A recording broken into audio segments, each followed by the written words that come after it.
it or don't like it, learn to love it because it is the best thing going.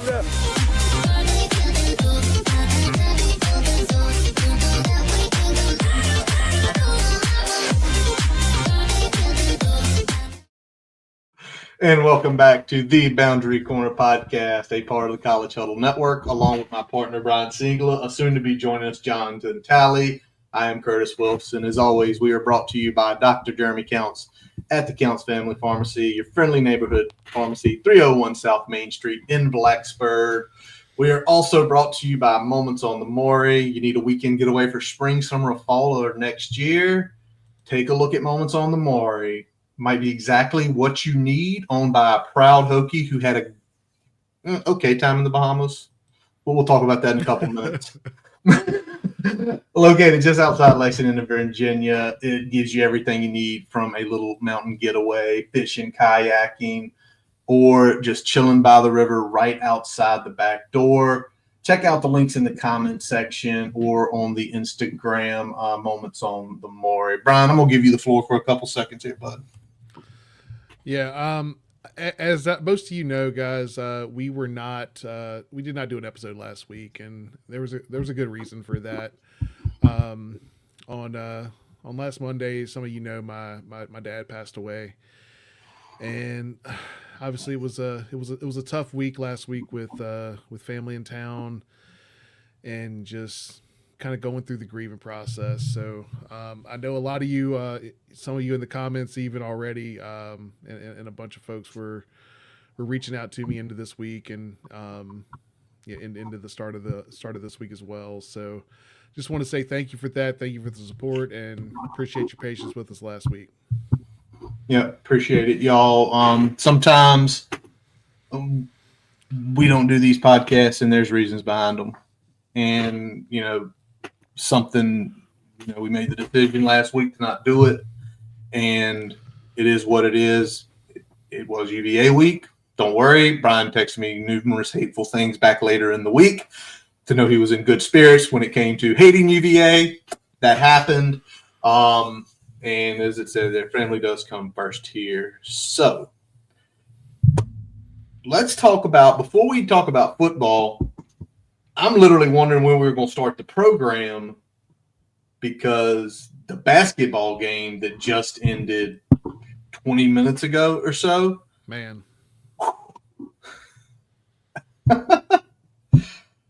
they broke the losing streak. We had talked about it with everything going on last week and watching some of the games. Like, Lawal is kind of the glue for this team. With the rebounding, with being able to stretch the floor out a little bit, just overall athleticism. I mean, he's the guy that kind of gets the wheels moving. So you're without him for probably, it sounds like, for at least a little bit. More than likely looking like the rest of this month. With that being said, I think if it had to happen, this is the time for it to happen. That's the guy that has been a part of the squad, going back to last year. He understands the system. Him missing time is not going to probably hurt chemistry or anything at all. But what it does do is help some of these other guys create larger roles within the team, kind of understand where they fit in a little bit better. I think, you're going to see an improved team from this experience going into ACC play. The downside is that, you're noticing that when this team gets pushed, they don't really have that guy that can just kind of get them through the tough stretches of a game. And you'll see these lulls happen, and you'll see these moments where they just don't look like the team we expect them to be.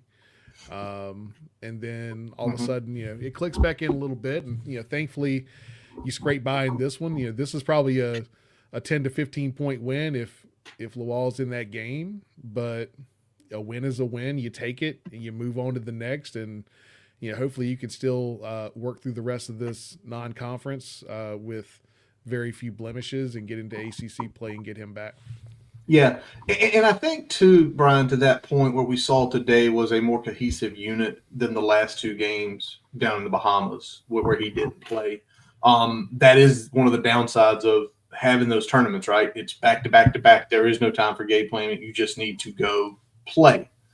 And we clearly missed the rebounding against both St. Mary's and VCU. And with what I've noticed, and it was in this game as well as those two, I got a chance to watch more Tech basketball than I probably did all last year and the last week and a half. What you're missing tonight is some of those rebounds. How many times early in the season, and I know it wasn't some of the best competition. Providence was pretty good. Beating Colorado State was good. Quad 2 win, probably 2 quad 1 losses. But how many times did we see it? We'd again get the ball, push it down the floor, easy layup, alley-oop to the ball, quick points. And how easy is that to say when you have an 8-point lead, you get a rebound, make a quick turn, it's 10. Well, they've got to press now. You see the ball every time. There is no push anymore. Yep. That's not having Toby Lawal. Not having getting murdered on the boards. St. Mary's, I had no issues with. Getting killed by VCU on the boards hurt. Because VCU typically, for as long as I can remember, have never been a great rebounding team. When they murder you on the boards, it sucks. Yep. So, that one probably hurt more, even though the 57% from three-point range by VCU clearly was the difference in that game. But now we go through South Carolina. There's a win there. Mason's going to be tough this Saturday. Yeah. No doubt about it. They're going to be playing right at VCU level, I would imagine, from a overall talent perspective. If you play a better game overall and they're not shooting the three as well as VCU did in that game, you're probably right there. But I think, we got a comment here. We'll go ahead and throw it up here. I think that's big. More looks. I think we're starting to see him be a little more aggressive offensively. As he was less aggressive, first game or two, and then kind of exploded, and then we've kind of seen a little dip, and now we're starting to come back around. I think we'll see him kind of work into the style of play, both in just NCAA basketball in general, and as we get into the ACC play, just a little bit more of an aggressive style of play. I think he's still adjusting to that a little bit, and I think he'll figure it out.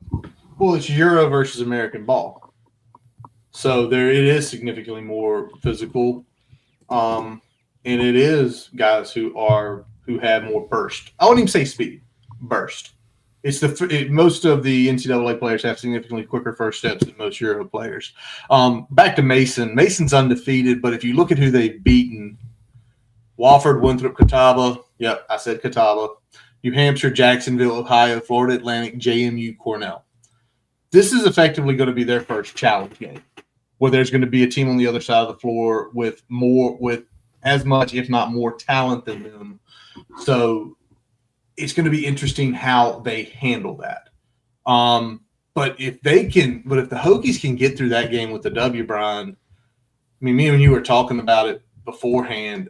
After that game, it's effectively Western Carolina, Maryland Eastern Shore, and Elon. That should be 3 wins. It should be. That should be 3 wins. And the question is, can Toby Lawal get back by December 31st for the UVA game? That's the key. That would be ideal. But right now we don't know the injury. I know they're saying it's a foot. Chris Coleman said he thinks it's the metatarsal. If there's any podiatrist out there or people that go to a podiatrist and want to act as experts on this, please comment in the comment section and we will throw this up. So yeah, but overall with basketball, 7-2, and again, where in the past the losses you just kind of hang your head like, oh, these are terrible. VCU's probably going to win the A-10. St. Mary's is probably making a tournament. So you're looking at quad 1 losses, and as we know, sometimes as long as you can get the L's are in quad 1, not quads 2, 3, and 4, that's a way to get into the tournament. Yeah. And I mean, then you still, you're going to have a really good opportunity in ACC play to get some quality wins. I mean, the ACC is going to be a much improved conference this year compared to last year. So you won't quite have the lack of opportunity to get those quality wins like you had the last couple of years in the ACC. Well, yeah, I mean, Syracuse upset Tennessee tonight. Duke beat Florida. Well, Duke's going to be good regardless, so we shouldn't even talk about that. But overall, just in the beginning of the season, the ACC significantly improved. They're trying to say 5 teams. I think it's more like an 8-bid league this year. And if it plays better, maybe 9. All right. I don't know. I gotta do something before we start telling the truth about Saturday. Man, that was tough to watch. I'll tell y'all. I watched it live, and I have not put a single fucking clip back on my screen since then. I could not watch that game one more time. I couldn't even watch the condensed, man. It was one of those games where I'm like, we're bad in every single phase. There's like, a handful of plays you can point at and say, all right, well, that's all right. And then the rest of it's like, all right, well, we look like we're outmatched. We look like we don't belong on the same field. We didn't even play as well as we had played most of the season. I know you had 2 big players out on offense, and that definitely hurt. But at the same time, you got to play with what's out there, and I feel like we still didn't put our best foot forward in that. Oh, no best foot forward at all. I mean, as far as Overton was solid. We got to talk about it. You got to let it out, because if not, emotional issues. Brian, do you know there is a little pop up there on the right side? Oh yeah, that's the comments are scrolling on the side there. Oh, okay. I didn't know if you were aware of that. But the upside, yeah. Okay, as long as you knew. The upside was seeing Overton run. Overton had a good game. Snoop Peterson catching a touchdown. Keep it. Yeah. I texted at least 4 people scoring streak against tonight because we couldn't do jack shit, and then he ran just a little slant and just ran away from him, which again shows you his athletic ability. But can I tell you what the bad to me was? What's that? The bad to me was when we were down 14-0 at half, and then they score again early third quarter. I don't give Montgomery all the credit or whatever you want to say, but him not putting in Pop Watson just to get it a shot, I don't like that. Hey, look who finally decided to jump it. Right into it, baby. Right into it. Sliding in. We are trying to talk about the UVA game, Tally. I mean, I'm saying, let me get my piece so you can hear where I am. He said throw it in the fucking trash. Well, we all threw it in the trash. I mean, I'm still drinking. But for real, him not putting in Watson, at least at some point in that game, was a travesty. Kyron just could not throw the ball Saturday. Just could not. And him not putting in Pop, it just seems bad. It seems almost like, I'm riding with this guy and that's it. And you can't do that. So, go ahead. Yeah, they didn't. That mean UVA was the better team. They deserved to win. Blah blah blah. We can go into all that. The coaches that was on the field, Coach Monty, who was the head coach, interim head coach, he didn't want to win. He didn't care about winning. He was ready for it to be over. It showed. I mean, we didn't do no halfback pass. Oh, Alabama internet. Oh, no. Passes we didn't do. So. We lost you for a second. Basically, Tally, I could hear a little bit of you. Basically, Tally said we didn't try trick plays. We didn't try anything weird. we just were like, we're going to run the ball and throw the ball. Tally, if you got to the problem is we didn't commit to the, like, if we go run the ball, run the ball. Yeah, I feel like we did that somewhat well early, and then we got off of it, and then we got down to a point where we felt like we had to go back and just sling the ball around. It wasn't a game plan that really made a lot of sense, and that's from, kickoff, running it out of the damn end zone to the 6-yard line, and it just went downhill from there. It's true. Dumb. So give them their tea leaves, their flowers, whatever. Only the third time this century, and it ain't like we're 10 years into the century. We're a quarter of a way through this century, and they've only won this game 3 times. Look, so the way I see this game for UVA, a win is a win. You got to give them credit for going there and handling business, but at the same time, this isn't significantly different than the Maryland Bowl game. No, that's a great way to put it. From a roster standpoint for the Hokies. Like, all right, yeah, you won the game, but you basically were playing the B team at best. Yeah, so, that's what it was. It was B team, significant players out. The one thing that stuck out and somebody put on here, I'll put it up. I mean, special teams. And you know what? I saw somebody say something. Was it Ricky LeBlue? It was Ricky LeBlue. I don't know if they've been called out. How many times have we called Stu Holdout on this program over the last million? Man, Stu been on the shit list for a while. He has gotten dressed down numerous times on this program. So to say, Ricky, I'll say Mike. Mike, tell Ricky, listen to all our episodes. The Receipts from Boundary Corner has been calling him out really since Vanderbilt of last year and through. When we had some good moments, we gave him his flowers, but it was a lot of you messing up. So, but as far as it goes, that's it. No bowl game, nothing like that. Season's over, football-wise.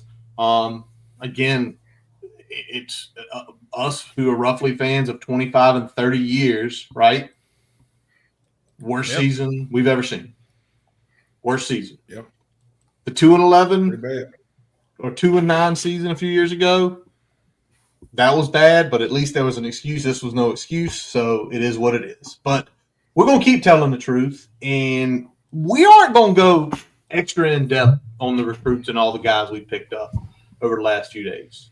We're going to do that next week. Why? There's still more guys that will get in the boat tomorrow, maybe even a few after that. We want to talk about them next week sort of in full. Once everybody's signed, sealed, delivered, and we know they're enrolling. But I'm going to ask both of y'all. Robbie, he's not in the comments section, but he's in our text messages. He's like, what? Fucking Stu. He might be at Catawba next year. I don't even know what Catawba is, but that's what it is. A D3. It's a D3 school. He needs to be there. So let's talk about this. We're going to talk about all the kids next week and who they are and where they're coming from. But I'm going to start with Tally. Did you expect this type of flip in 10 days? You did. Okay. Yes, Tally said yes. I did. Go on then. I mean, honestly, I didn't know what to expect. My comments to y'all, even on here too, I said, and to all the people on Twitter that said, this is going to, James Franklin, I wouldn't worry about him. We need to get this. I said, Blacksburg has never seen something like what James Franklin has to offer. Now, what he has to offer, I didn't 100% know.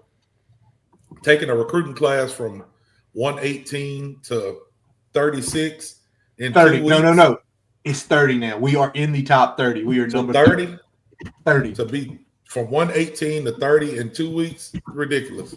So I knew what he could do. And then you still got some people that's saying, well, my problem wasn't his recruiting, it's what he does on the field.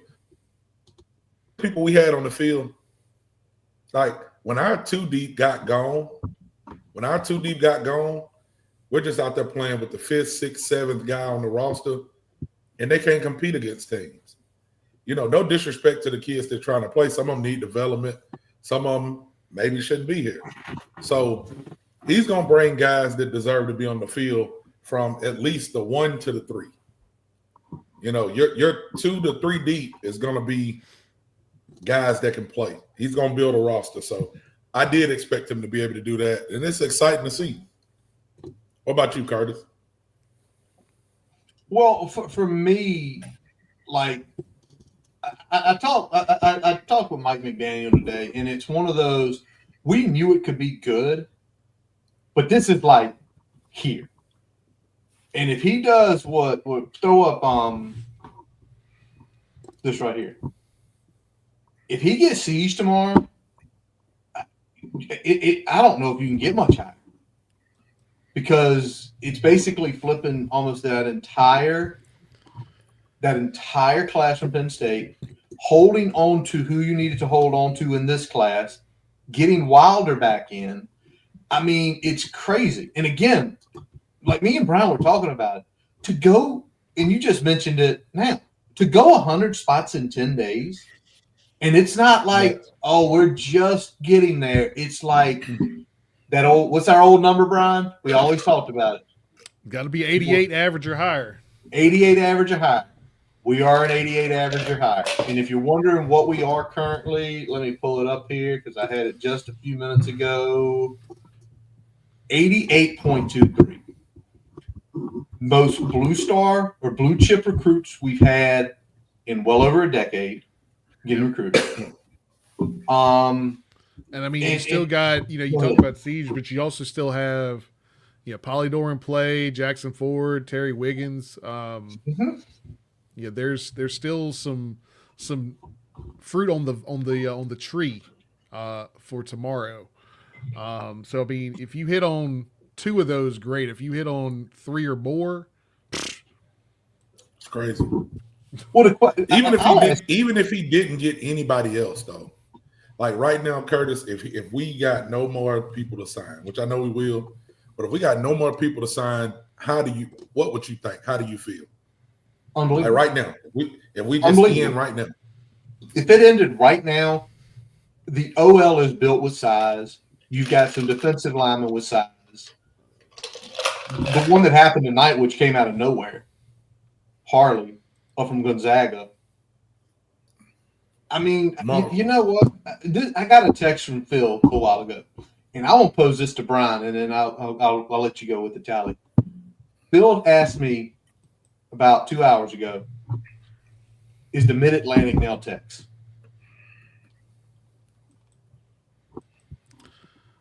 I mean, I think we have as good of a stake as any team in the entire country at this point. Like, I think you'd put us right there with any of the SEC teams that like to reach up into the Mid-Atlantic. Right now, we don't even know who Penn State's head coach is going to be. They just got outbid apparently by BYU. So go support Crumble Cookie. Go Crumble, baby. Did you hear about that, Tally? Yeah, I know you've been traveling. You did hear about it? Go support Crumble Cookie. I know, but you've been running and watching hoops games today. But go support Crumble Cookie. I've seen that. Curtis, let me throw something else at you for you to think about. All right, so James Franklin comes to Virginia Tech, right? When you ask that question about does Tech kind of rule the Mid-Atlantic, right? Yeah. Okay. We know what South Carolina is now. Recruits know what South Carolina is now. Won't say nothing bad. We're just going to say everybody knows what it is. Penn State still doesn't have a coach.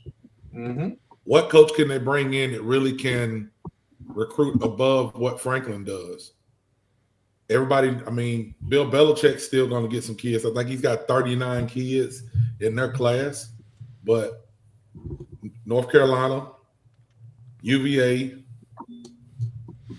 North Carolina State. I mean, what school, what recruiters are going to be able to out-recruit? And this is not even his staff yet. UVA is having their best season since 2003. 3. Yeah. And they're the worst recruiting team in the conference. Who? When Curtis asked that question, I'm really trying to wrap my mind around not just I don't- ACC, the point who can recruit I better don't than think what it he's is. going to bring. I know another Tech W's putting in Heartline, but Heartline's more of Ohio Valley. And the thing is with him, if he comes to Penn State right now, is he going to bring anybody from Ohio State? He'll bring a Gonna be couple, tough. but he's not bringing, like, frankly, he's not bringing half of recruiting class with him. Yeah. Yep. Whole recruiting class. He might bring 3 or 4 guys, maybe 5 guys. He's not bringing half of And recruiting the portal class ain't with even him. started And jumping right yet. now, they don't have anybody committed. No. They have 0 fucking commits right now. They don't even have a coach committed. So No. what are you going And to they do? can't find one. They can't. Think about how find dumb these people are. Now I've been on Twitter. Listen, one. Oh, you've been everybody in the fighting chat. people. He's been fighting people Dude, on Twitter. Listen, You've been everybody in the fighting Penn chat. State fans. Thank y'all. My back has been hurt since Saturday, and I've never dealt with back pain, and it sucks.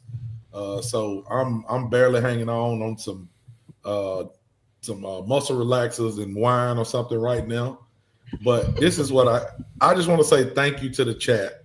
Thank you to everybody who follows me on X or has come across my timeline on X to keep me entertained while I'm laying in the bed. Because if nothing else, Virginia Tech Twitter has been on Penn State's ass. Oh, yeah. I love it. Yes. I love it. I love it, man. It's Been some new accounts that popped up, and I'm trying to follow everybody that just have had me rolling. It hurts me to laugh right now. My back hurts so bad that it hurts to laugh. So I just been in there trying my best to hold these laughs in from people jumping on Penn State Twitter. Stay on them. Had somebody come on that Curtis and say, somebody said, hey, y'all, we need to quit talking about Penn State and focus on ourselves. You said Fuck no. that. Fuck Nope. them. Nope. No. They asked for You know, it. We didn't ask for it. They asked for it. And what they did is they took, I think, and everybody's going to say, well, on-field coaching. I think as a whole sense, James Franklin is a top 15 coach. He is. Top 15 coach. You don't win that much. You don't go that deep in the playoffs. You don't recruit that good. Again, my worry was always, can he get the amount of talent to Blacksburg? Well, right now, the honeymoon phase, he's not having an issue getting the talent to Blacksburg. Now, we'll go a little bit deeper into some of that, I know, later on in some other shows. But I did look up one stat, and I'm not the stats guy. Everybody knows who the stats guy is. Yeah. And I ain't even been talking to him. I looked this up for myself. You want to know what Lane Kiffin's record is as a head coach compared to James Franklin's record? Go for it. Lane Kiffin's record from last time I looked was 117 on wins, 53 losses. James Franklin's was 128 wins, 60 losses. Pretty comparable. I mean, how do you say this is the top of the line guy and this is the bottom of the barrel guy? I'm not saying that both of them are right for any school, but when you have people that come and talk about just coaching, from what a lot of people have said, oh, James Franklin, he sucks, he's horrible, he's this, he's that. I'm like, but wins are wins and losses are losses. I understand y'all saying he didn't win the big games. Sure. The big games for y'all. He didn't win the big games for y'all. When he was at Vanderbilt, did he win the big games? Because anybody Vanderbilt beats, especially when he was there, was a big game. So he beat, hold on. He beat Tennessee and Florida and Georgia in the same year. Or in the course of 3 years. But He beat all three. They're not big wins, though, Brian. Those aren't big wins at Vanderbilt. He beat Ohio State. He beat Michigan. Yeah. We don't want to talk about that, Curtis. We just want to talk about he's not a good coach. Y'all got him, and he sucks. But then he flips a whole recruiting class. So somebody believes in it. Well, let's also talk about. Hold on, Curtis. Hold on, Brian. I ain't done. Brian, he's on a roll right now. Okay. So go back. Let go. Look at my boy Will in the comments. He said, not to mention Lane's a trash human being. I ain't gonna go that far because I like Lane, but to go follow him and see some of the stuff he did when he was at USC, he wasn't just say losing. I think his record there was like 28-15. They left him at the they left him there. When he left Tennessee, they threw tomatoes at him. So when he was at Alabama, Dick Saban wouldn't let him talk because he thought he was an idiot. Come on, man. But now he's the darling of college football now. He's the greatest coach ever. I'm gonna put this up real quick. Let y'all read that. Let me see what it says. Yep. So I'm gonna tell you. Can I say something real quick? Thanks, Chris. Go ahead. I'm done. Thanks, Penn State. And I'm gonna tell you something. Go back and look, and I'm gonna tie this to tech because hey, I got that cup. It's right up there. If Frank Beamer, if there had been a playoff from like 1995 to like 2011, Frank Beamer would have made it like I think they said 10 times. That's what we want, right? You ain't got to be perfect. It ain't got to be every year, but you got to be fighting for it every year. And I think what they've done, and Brian, I think I told you this. You took a top 15 coach, you kept him in the same area, and you put a damn chip on his shoulder. And then what you did is you took a program who hasn't been invested in football for the last 10 years, and everybody realized, hey, we need to write big checks. And they wrote some really big-ass checks to say, go do it. Yeah. It is a perfect storm. And then the primary challenger to recruits in the Mid-Atlantic can't get their shit straight. They still can't get their shit straight. Because I think what happened is everybody knows Pat Kraft's a piece of shit. And they're finally figuring out, you know why he fired James? Because James got on his ass about don't fuck with my roster. Don't fuck with my NIL deals for my kid. Don't tell me what I'm doing as a head coach. And that's why he got gone. Because the guy above him said, oh, I'm going to just get rid of you. And now they're paying the price. There we go. I'm glad he did it. Thank the Lord. Me too. Hold on. Hold that Robbie story. I mean, we're firing off in here. All right. I want to do this. Before I still want to talk a little bit more about the money, but I want to get on this because I gotta hold y'all's attention here. All right, 3-9 football team, but there's talent here. I told y'all to start thinking about it, Tally, while you were driving, Brian, while you were chilling around the house. Who has to be on this team next year? Y'all just start going through names, and in chat, y'all feel it too. From the 2020-25, everybody's got eligibility. Who has to be on this team next year? I think Jeffrey Overton Jr. Yeah, exactly. I think really both running backs, Hawkins and Overton. I'd love to have both of them back.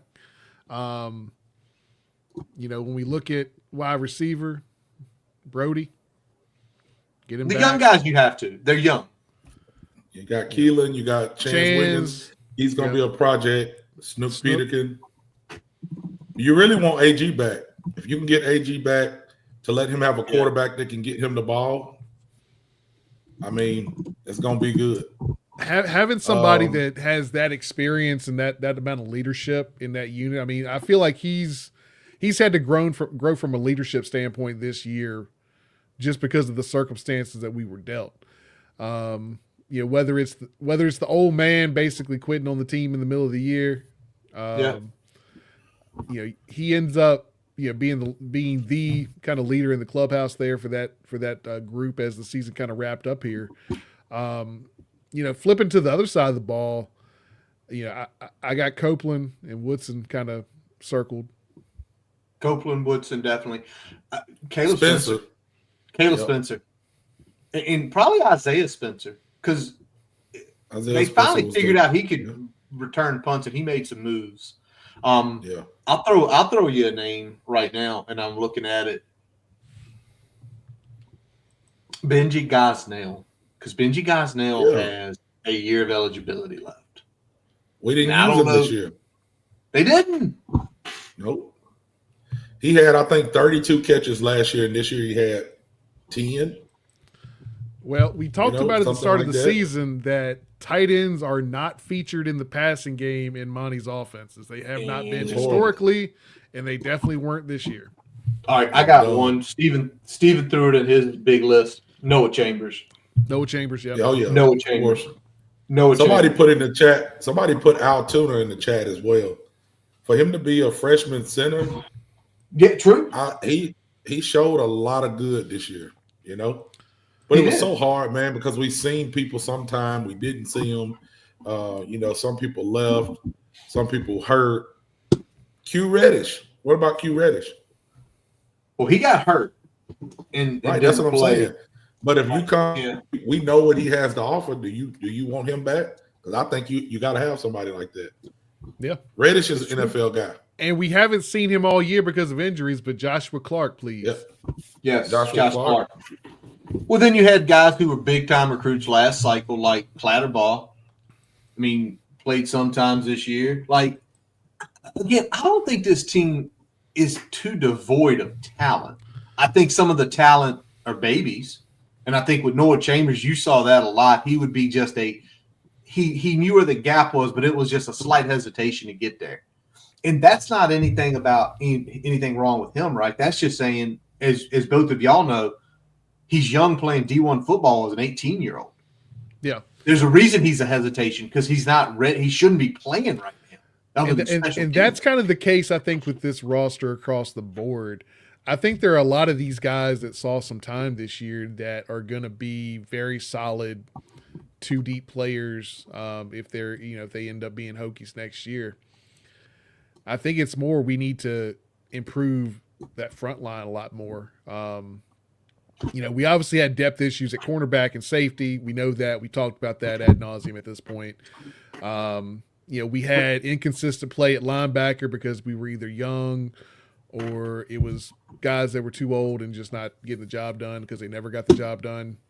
Keller, sorry. On the other side of the ball, you had a offensive line that showed some steps in the running game, but never really put it together from a pass pro perspective, and that only got worse when you started having some trickle down of some of your guards getting injured. You're sliding Remock kind of across the line, slide him down into guard, having to put Aiden Lynch out there. Aiden Lynch was not ready to play that many snaps in this offense. He wasn't, not at all. And you combine that with a system that probably isn't best designed for Kyron's talents, and now he doesn't have time either. And it was a very bad combination for the passing game. Yeah, real bad. Another one I think about, and some people are going to maybe jump in the chat and say, no, he was absolute shit this year. Isaiah Brown-Murray played good out of position. He is not an outside corner. He is like 5'8.5" on a good day. But he played his ass off, and his PFF grades, he was like a 75, which that's borderline on that 80, which is you start getting to the 80s, it means you're a really good player. He had a pick. He had a bunch of pass deflections, and that was playing out of position most of the time. So not this week. Next week, when all the conversations have, and Penn State probably gets their coach, and that portal opens up, you're going to figure out what this team looks like and who's going to stay and who's going to go. And there's probably names we've been talking about the last 8 or 9 minutes that won't come back. And it's going to suck. It's going to be like guys you like. But as far as it goes, you hit them right off the top of the head. Y'all both did. Hawkins and Overton next year, y'all saw how they run. And I think the way James Franklin featured running backs, you think about all the guys he had up there and how good of a running game they had. I'll if somebody wants to dive into the stats, I wish Sheldon was here because he'd be doing it in the background. I don't know if he's ever had two backs that good at points in their career where you can play them both. Now, somebody can go tell me. The two guys he has now is pretty good, right? Up there? Keytron Allen, and what's the other guy's name? It's true. Is it Singleton? Yeah. Singleton. Both of those guys are seniors, and they're both good players. I'd have to look at stats to see exactly what they have, but both very productive. Probably Sunday guys. Probably. I don't think that's any doubt whatsoever. But it just goes back to the point of there again. We don't sit here, y'all, and say, "Man, we're poverty. We don't have any talent." This isn't 2021 going into 2022. Mm-hmm. This isn't the Fuente era going into the prior. Yeah, there is talent here. There are guys with exceptional abilities here. And unfortunately, we just did not have the staff to put it together. And that leads me into this. I mean, if everybody didn't see it, and it's been out now a while, first of all, Franklin's deal, $42 million essentially. And basically, Penn State's playing half of the first 3 years because we don't really start paying a lot of money until 2029 at 12.25. Yep. And I mean, the average over the course is like right at 8.5. 8.5. So about $1 million more. Now he goes out and does something stupid the next couple of years and blows up. Just get the checkbook out. Go ahead, extend it. Go ahead and extend it. But then it's the budget for everything else that just it blew my mind. 9.5 for the assistant coach pool. Y'all know where that stands? Do y'all know where that stands? Did y'all see where it stands currently in college football? Top 10? 4. Number There we go. 4. Now I know it's going to be. That's what's going to be super important because how many times that we look at stuff, and again, Kyron is my guy. Kyron's a great kid. Kyron regressed tremendously while he's been here. Mm-hmm. What favors did we do him though? No quarterbacks coach, changing OCs. I mean, we offensive line coach every year is not helping him. We ran it like a Mickey Mouse club, you know. You get a quarterback coach in here. Franklin's gonna go get a true quarterback coach, and I want to know who those coordinators are because those coordinators are what's gonna make or break the team. We know Franklin's gonna get some talent. He's gonna get talent. Yeah, and it sounds like, looking at this and look at the way Franklin's contract is structured, all those things, he knows out the gate he's going to need top money coordinators and coaches on this staff to get this thing humming the way it needs to. Yep. And it's structured in a way that he's able to do that out the gate with this $9 million. It is structured. Now, but now, who do you want? Somebody put it in a little earlier. The way we recruited O-line, Phil Trotton is the offensive line coach. The kid coming from Penn State. You can go ahead and write that name down. As many kids as have went straight from there to here, I mean, and you don't have him on staff yet, it's basically a handshake deal. We're just waiting for this thing to get going, which I'm sure we'll hear something probably towards the end of this week on that front. We'll start to see the first assistant hires come in. You know what I'd like to see? It'd be cool as shit. Y'all seen Reservoir Dogs, right? I know Brian, you have. You ever seen Reservoir Dogs, Sally? You ever seen? Could he just come out tomorrow during the signing day things and all the guys in suits just walking out in a slow motion scene and you start realizing that man can do what he want to do. Yeah, that man can do what he want to do. But let's talk about the coordinators because there's a couple names there's 3 names that are floating around big. There's Ricky Ronnie. Everybody knows the ODU coach. He, other than Joe Moorhead, had the best offensives under Franklin up at Penn State. His offensive coordinator, Blake, I think it's Blake Decker.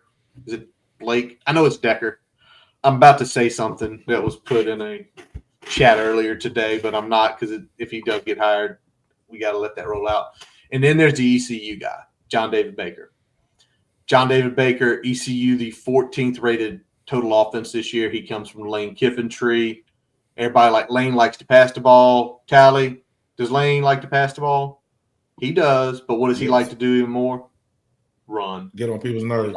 He likes to run, though. He likes to run the damn ball. Those are the 3 names. And you start looking to say, well, under Lane, Baker didn't do shit, but he went to ECU, and he's killing it. And 11 years ago, if they had made maybe one offer to a guy down at ECU, could have changed the trajectory of the program. Y'all tell me who that is in the chat. But I like all three names, but what do y'all think? Do y'all have coaches, coordinators that just immediately say, can you go hire that guy, whether it's from his old staff, new staff, whatever? I mean, looking at John David Baker definitely has me intrigued. I don't know if he's going to be the guy, but I certainly would be fine with that as the OC hire. Yeah. What about DC? Do y'all think Tom Allen could we steal Tom Allen from Clemson? They didn't have a good year down there, but God damn it, he killed it last year at Penn State. Yeah. I think you definitely make that call, and I'm sure he already has at this point, and you make him tell you no. Because you can pay him what Clemson's paying him. Yeah, but you know how Dabo is. Dabo has a way to get people to stay where he wants them to stay. So he had those, and I'm not saying he does, but he had those coordinators that he had for years and years. Things just, when they finally got head coaching jobs, Clemson didn't quite look the same. But I don't know, man. I don't really have a name to throw out, but I do just want to get a defense. I know defensive coordinator means a lot, but you got to have people in the places too. I just want to get a defense that looks like when you go look at Miami, like they're big, they fast, they physical. Mm-hmm. We always seem like a JV team playing a varsity team. Even when we beat them, even in some of the years that we're as good as them or, we get them on the field, maybe 2016, our ones, when Miami came up to Blacksburg, our ones looked great. But when you start to get into too deep, and you got to roll people in, our defensive line, we rolling out, 6-foot defensive linemen that's twitchy. It's cool. I get it. We've had that. But the game has progressed so much farther past that.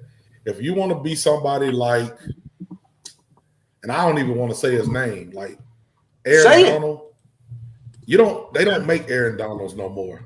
You know what I'm saying? Like Aaron Donald was an undersized lineman, but he worked his butt off. He was strong as a house. They don't really make a lot of defensive linemen like that. So you got to get big in the trenches. And then when we go play somebody like this year, we go play Miami, and you look at their offensive line, they're going to get 2 yards if they need 2 yards. You can go for it on 4th and 2 on your own 20 because you're going to get it.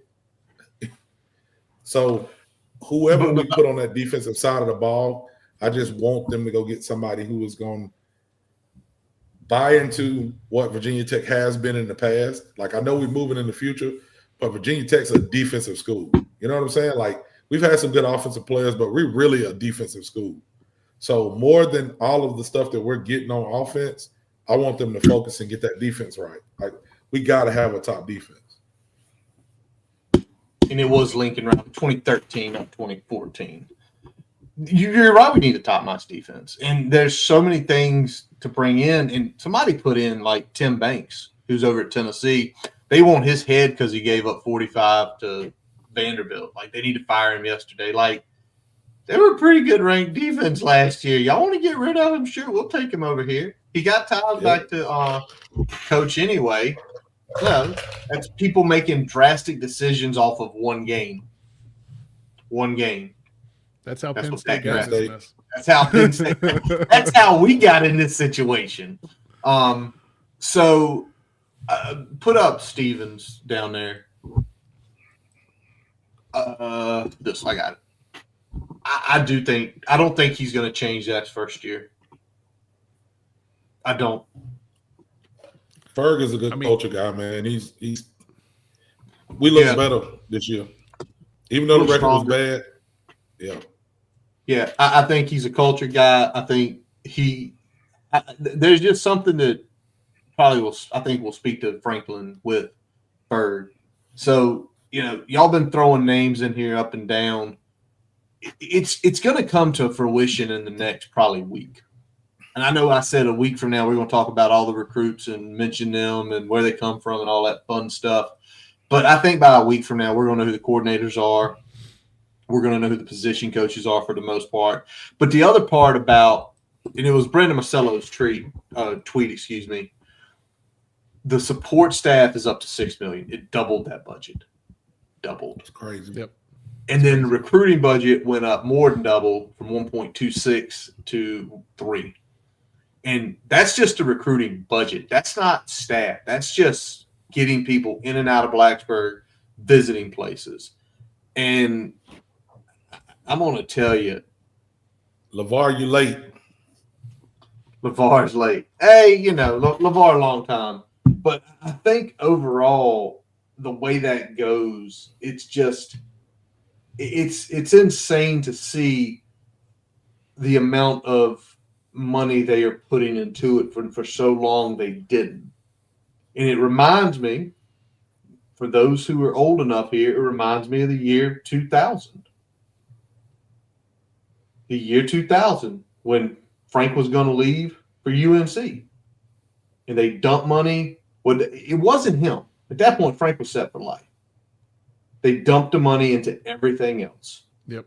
And then for the next decade, you poured a lot of money into your assistant pool and a good chunk of money into your facilities, and then you let it roll for a decade. that's it. But you keep up. You don't get back to this bullshit of, well, we're doing okay with what we're doing with. You keep up. You keep up with the times. You keep up with the money. You got to reevaluate what the plan is. Like you have a 5-year plan, right? But you're still reevaluating that 5-year plan every fucking year to make sure that what you had forecast is still gonna pass muster. True. All right. So there's all that fun stuff. Let's just talk about coaching carousel in general. I'm gonna list names real quick. Good for you, LeVar. For your wife. Yeah, you gotta be smart. You got me something. All right. I'm gonna start throwing names out here. Y'all ready? And this is, some are in official, some are not official. I'll start with Stanford because they didn't have a coach because Andrew Luck fired their coach in the offseason. Tavita Pritchard, who is the Redskins quarterbacks coach. Eric Morris, he was the North Texas guy. He's going to Oklahoma State. Cool. Arkansas got Silverfield. Memphis. Tally don't like it. Brian's like, I don't like it for him.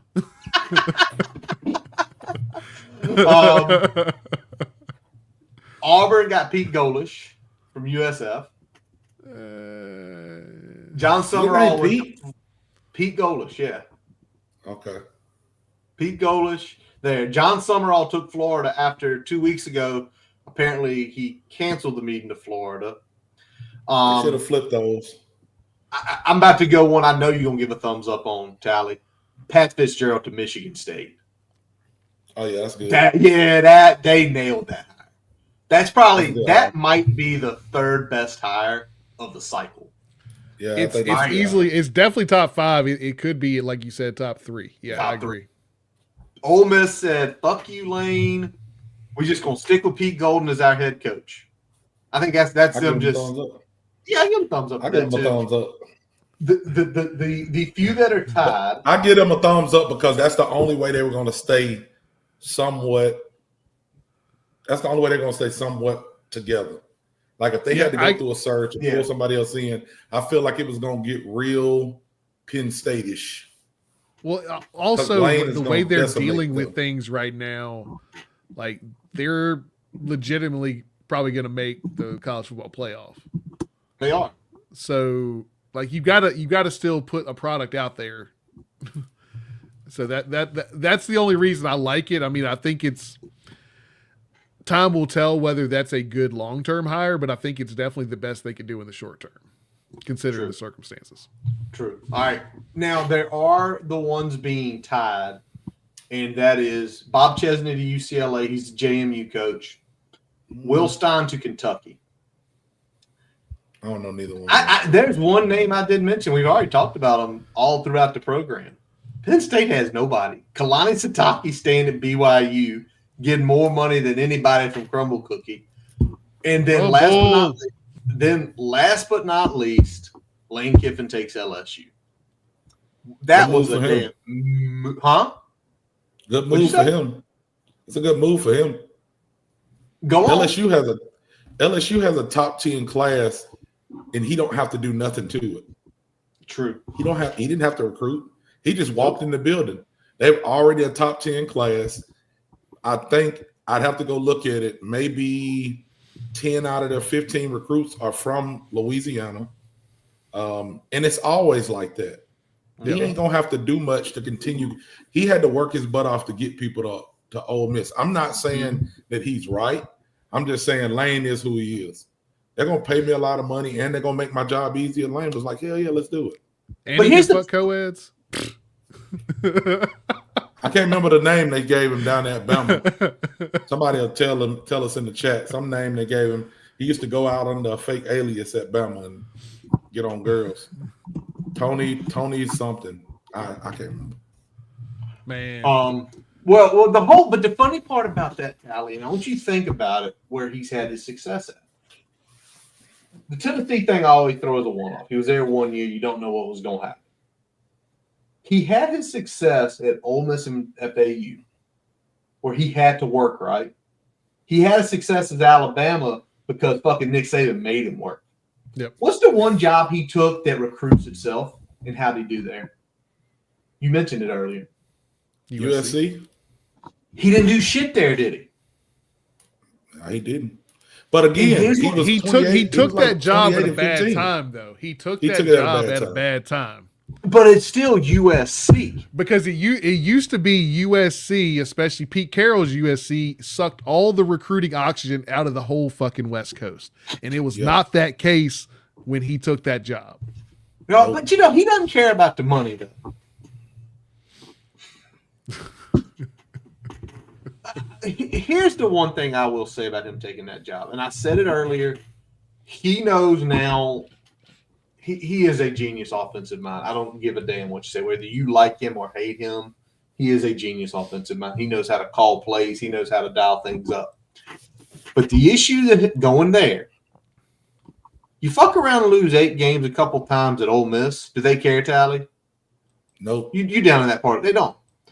You fuck around and lose have a couple 8-win seasons at LSU. It's gonna get ugly. Bye. And with him and his track record, they will find a way to get out of the contract. You know what happened? We walked in and he was doing blow off hookers in the facility here. And probably most of us would say, yeah, that probably happened. Yeah. So, okay.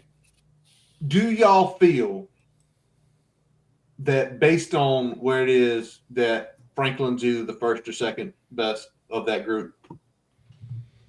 100%. Okay. 100%. I think if you compare where the programs are and who took the job, I think he was the best hire.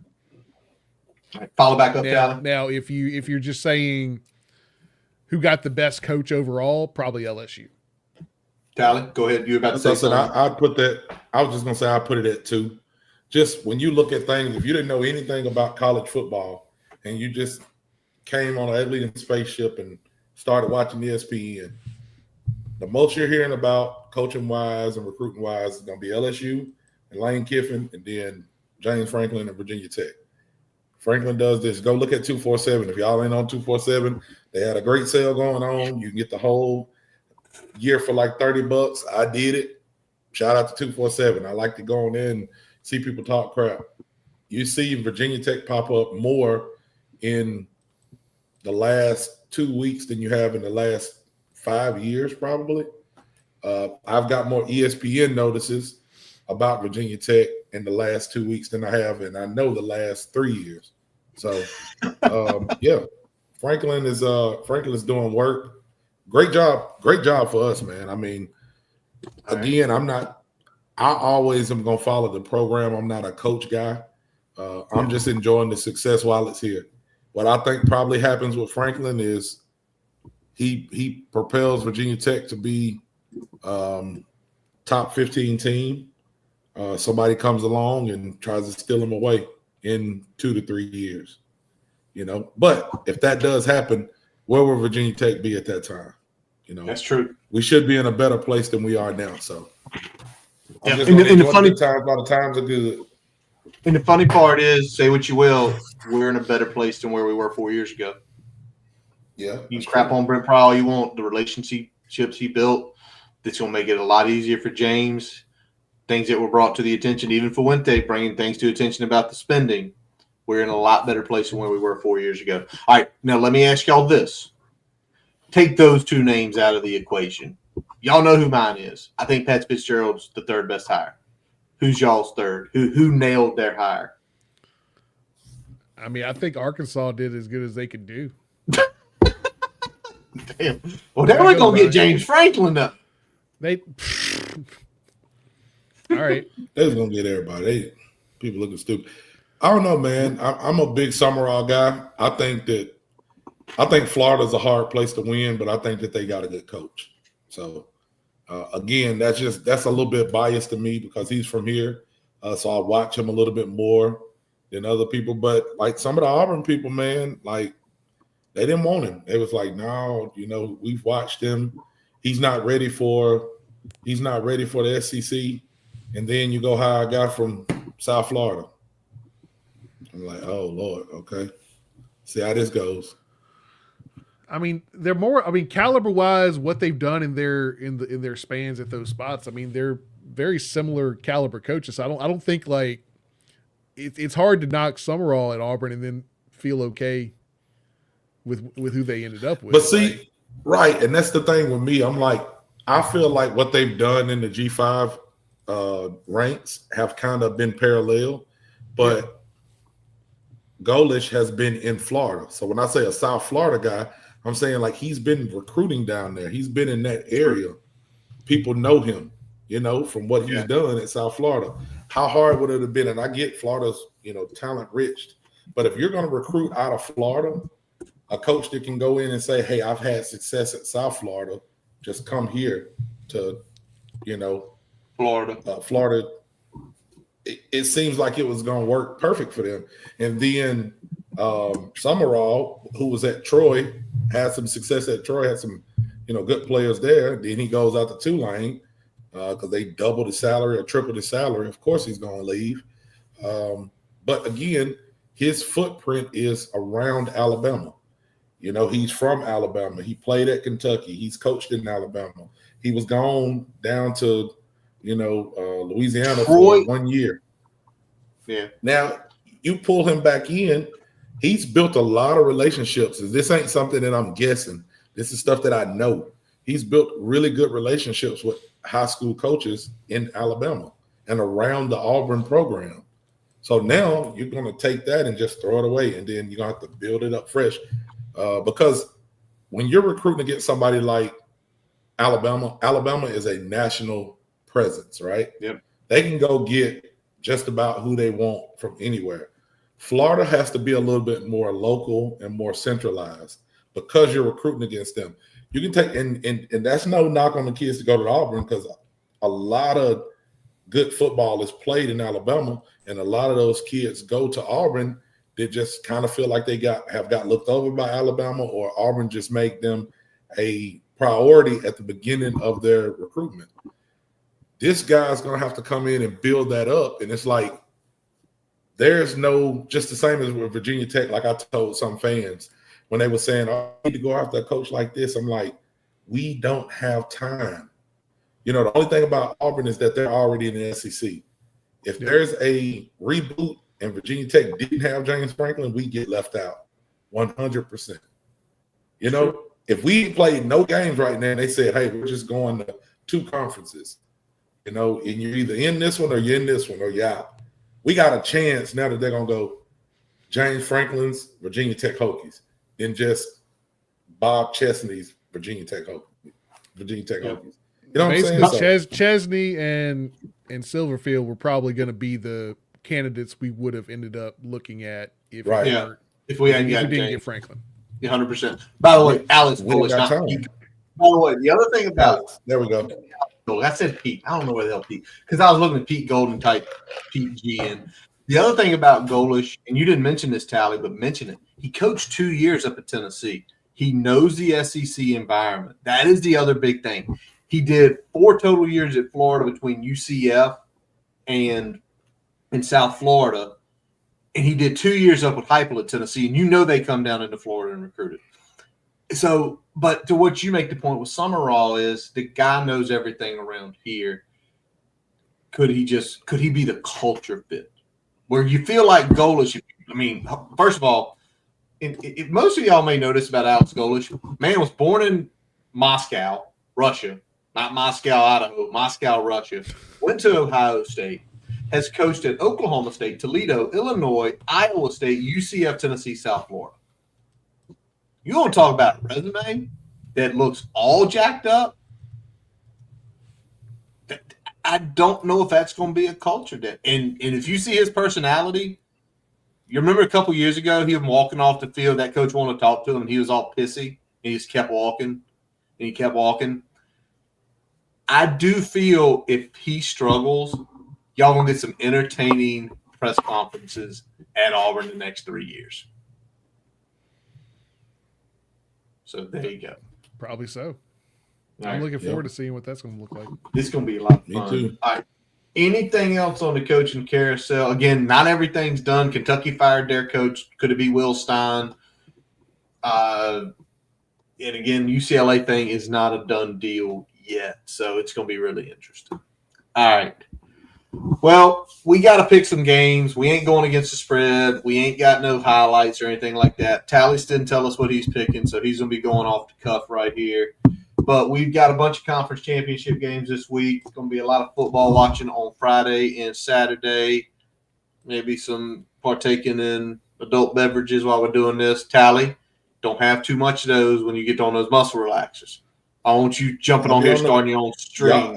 Y'all got to pray for me. I'll be on we leaving a little cruise on Thursday. I don't know how I'm going to make it. You going to make it. You going to make it. Just they got wheelchairs, right? I just got to get to the boat, man. Are y'all going out of New Orleans? Yeah, we're driving to New Orleans Thursday morning. Oh, that's going to be your biggest deal right there. That's what I'm talking Instead about. of Yeah, far for 9 hours. It's about 5 from here. Is it 5? Okay, that's not bad. Yeah, about 5 or 6 from here. We're going to take you 10 because you're going to have to get out every hour and stretch so you don't get all jacked up. Hey, the muscle relaxer's been knocking me out, Curtis, the ones they gave me yesterday. So maybe I'll take one of those at 4 in the morning. You're going to look at your wife and be like, listen, I'm taking 3 of these. I'm going to drink a bottle of wine, and you just wake me up when we get to the ship. All right? Wake me up when we get there, roll me on the ship. That's right. Sit me at the craps table. All right, so here we go. Let's talk about these games. Let's make some winning predictions. We are not picking against the spread this week. Brian said he didn't feel like thinking about numbers. So we're going to go with it. Tally's alma mater is in a championship game. Kennesaw State versus Jacksonville State. With this being your school, Mr. Tally, who you got this week? Give me them cocks. Them big cocks. Tally said, I'm going to take the Cox on this one. I'm winning. I'm riding the Cox as well. I'm riding the Cox, baby. I'm riding the Cox all night. Go Jacksonville State, baby. Hold on. We're not riding no Cox. We said, give me the Cox. Not riding the Cox. You want to give me the Cox, not ride the Cox. You just want to give me the yeah. Tally said we bottoms here, man. We're not tops. Come on. Slow down now. All right, let's roll next. We got Troy down in your neck of the woods is taking on James Madison for the Sun Belt Championship. I think that's Friday night. Yeah, who y'all got? So. If I'm first, I'm going to say James Madison, man. Even if they do have some coaching turnover, I just think they're the better team. They'll win that game. Yeah, they got more talent. I think they're going to win it. Oh, yeah. Madison definitely. I think they're definitely winning it. I think between what Signetti's done and what Chesney's done, they probably have more talent than anybody in the Sun Belt, and it's showing every year. Now, the question is, can Bob Chesney fly his whole team out to UCLA next year like Kurt Signetti did? Maybe, maybe not. All right, next one. This, to me, is going to be an entertaining gas game on Friday night. Yeah. You got the sports bar down there on the ship, Tally. pull up for this one. North Texas versus Tulane on Saturday night or on Friday night. 11-1. Getting 2 new coaches. 2 schools getting 2 new coaches. 2 coaches getting 2 big new jobs. Best quarterback in the country is at North Texas. That kid's probably going to go to Oklahoma State, follow his coach. Who you got, Tally? I'm going to go North Texas on this, man. I feel like Summerall's got his hands full getting ready to go to Florida, so he is already wheels turning to get that job, to get that started. And I think North Texas just got a little bit more involved and, at risk. I think when you're dealing with stuff with like coaching changes and things like that, you pick the team with the better quarterback, and that's North Texas. It is North Texas, and I think it's to the point that Summerall's taken a much bigger position where he's got a lot more to think about. Oklahoma State's dog shit right now. They don't care. Just like get here whenever you can and just bring your quarterback. That's all we want. We'll figure it out in 3 or 4 years. I'm taking North Texas on that. All right. Kind of weird. Usually it's the Mountain West Conference of the small conferences getting the big talk. This year's UNLV and Dan Mullen, who I'm guessing is going to get paid at UNLV, even though last year they said they didn't have enough money to pay him. I guess somebody took like $2 million, walked into one of the casinos, put it on a number, and they hit the number because he has not come up in any coaching searches as of yet. UNLV is playing Boise State. I believe this one is this Friday night. I thought this one was Saturday. Efforting.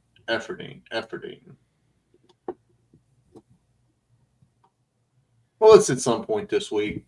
Boise or UNLV, Tally? Oh, I guess I'm going to go with UNLV, man. I haven't watched Boise a lot this year. And I'm going to trust my goddamn Mullen. UNLV, let's go. Yeah, I think Mullen takes care of business. I'm all in on the on UNLV for this one. Same. We are agreeing a whole lot. Tally, you are agreeing with guys who couldn't pick worth of shit this year on everyone. Might be bad. It might be bad. I'm UNLV. We set Tally up, letting him go first on all these, Curtis. But the whole thing, we made our picks. I mean, he could look back and he knows he can fade us if he wants to. But exactly, we put them in there hours ago, so you can fade us if you want, but it is what it is. All right, we get to Saturday, one of the fun days of college football. High noon, 12 o'clock at Jerry World. BYU fighting for effectively their life against Texas Tech. Who we taking? Texas Tech, man. They done paid the money. They're going to reap the benefits. Texas Tech is going to take care of business. I think BYU, I think the crumble money didn't quite work for this game. So Texas Tech. Guns up. Texas Tech wins big. You can buy a football team and make the playoff. That's the proof. Yep. It's the proof. Well, take that back. As long as you got a couple good quarterbacks, you can do it. Yeah. If you got shitty quarterback play, don't do it. Florida State's tried it 3 years. They nailed it 1 year. And they took Tommy Castellanos. They fucked themselves this year. That's what I'm saying. That if you get the right pieces that mesh and you got a good quarterback in that mix, then it can be done. It's a dice roll, especially if you don't have a surefire top 10 in the country quarterback. It's true. All right, we got MAC Championship also at 12 Saturday. Miami of Ohio versus Western Michigan. Miami of Ohio. Yeah, you always got to ride with Miami, baby. The Same. one in Ohio. Just sounds like a cool place, right? Miami, Ohio. The only reason I take them is I know Ben Roethlisberger played there. Right? That's it. That's the only reason I know. All right. I threw this one on here because don't crap on everything, but you got the SWAC championship also this weekend, and it's going to be Prairie View A&M versus Jackson State. By the way, if you didn't read today, Colorado is $27 million in debt, and Jackson State's still winning. I don't know if it was Dion doing good thing. I think Jackson State's just a really good FCS program. But who you got, Tally? Oh man, give me Jackson State.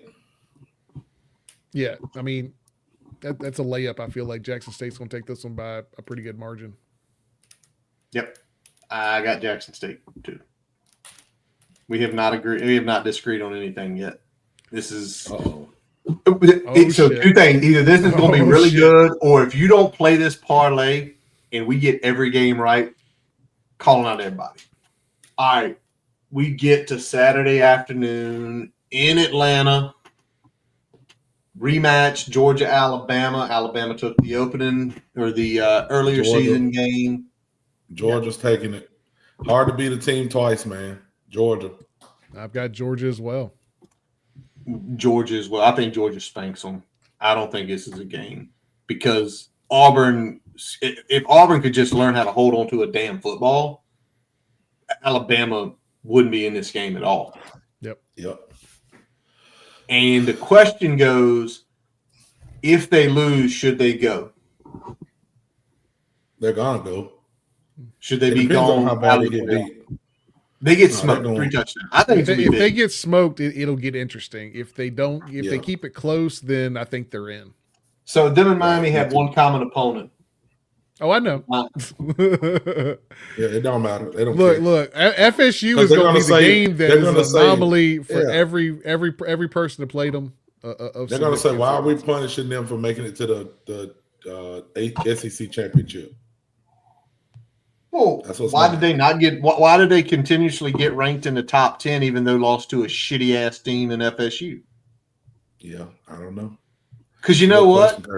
In a couple years, when James Franklin's 9-1 and he has one bad game against Georgia Tech, they're gonna put us at like 26.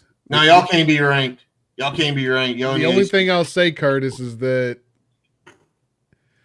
regardless of whether that win was a good win or a bad win at the start of the year, they still did what they needed to do to get to the SEC championship game. That's probably going to be enough in most people's eyes unless they get absolutely fucking waxed. All right, here we go. We all think Georgia. All right. In one of the funnier games this week, Virginia versus Duke. Did y'all read the tiebreaker scenario of how Duke got in? Yes, it was crazy. Yeah. It's stupid. Stupidest shit ever. So we just go back to the coastal and stuff. Man, so when we get to tiebreakers, I mean, I wouldn't have a problem just, whoever the highest ranked team. After head-to-heads. Yeah, after head-to-heads. Head-to-head should be the start. Head-to-heads is always the starting point. Well, the whole thing is Duke couldn't be discussed in the head-to-heads. You know why? The only team Duke played in the top 6 of the ACC, they got their asses handed to them. Yeah. They didn't play Georgia Tech. They didn't play Miami. They played UVA and got killed. And they didn't play SMU. Yeah. What they got lucky is they didn't play any of this blame SMU. All SMU had to do was go out there and win a layup game, and they didn't do it. Algorithm got them, baby. The algorithm got them. All right. Who we got in this game? Hey, for the same reason I said Georgia, I'm going to say Duke. It's hard to beat a team twice in 1 year. So I got to, if I'm going to say that's my thought process, I got to go with Duke.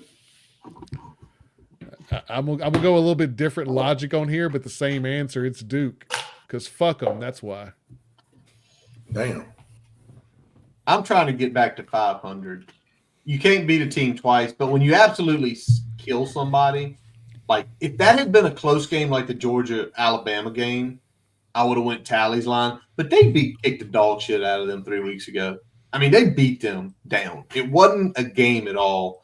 I hate saying it, but UVA, unfortunately, is going to win this game and get in the playoff. What happens in the playoff, if you're a UVA fan and you somehow found this channel, you might want to turn the TV off because it ain't going to get pretty on that playoff game, whoever they play. It can be ugly. We got an update here. What? We didn't do it, Robbie. We didn't do it. So the question is, whose parlay you riding with? Because we're different now. All right. Last game, And it's pretty cool to see this, regardless if you hate them, and I do hate one of these teams significantly. Number 1 versus number 2, 12-0 versus 12-0, Ohio State versus Indiana. Tally, who you taking? Ohio State.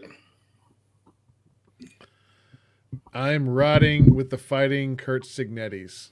Fighting Kurt Signettis. He has an unbelievable first name, but for Indiana, and as much as you want to see them win, and as much as I want to see Ohio State lose, I just can't see it.